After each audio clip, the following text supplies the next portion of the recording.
যশোরে অনুষ্ঠিত হয়েছে এনটিভির জনপ্রিয় অনুষ্ঠান পিএইচপি কোরআনের আলোর অডিশন। সকালে শহরের আরবপুর তানজিমুল উম্মাহ হিফজ মাদ্রাসায় অনুষ্ঠিত প্রতিযোগিতায় 28 জন খুদে হাফেজ অংশগ্রহণ করেন।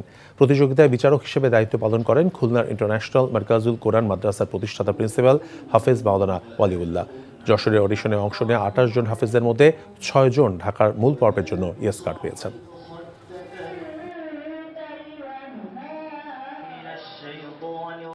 চুলতা কবেকার অন্ধকার বিদিশার দিশা, মুক্তার শ্রাবস্তির কারুকার্য। চেষ্টা করবেন রাত 9টার মধ্যে বাসায় চলে আসার। মেইন গেটে তালা লাগিয়ে দেওয়া হয়।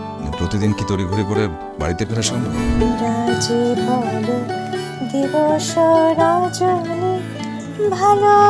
একটা কথা বলতে চাই, তুমি ভীষণ সুন্দর গান করে। প্রেম পেরোলো অনেকগুলো মাস, ভালোবাসা মেখে আজ তুই অভ্যাস। তুমি আমি এসে খুব সমস্যায় ফেলে দিলাম, তাই না? আসলে গাছ আর সম্পর্ক দুটোই একই রকম। জীবন্ত রাখতে হলে যত্ন নিতে হয়। ভালোবাসার বিষয়টা আপেক্ষিক, এক একজনের কাছে এক এক রকম।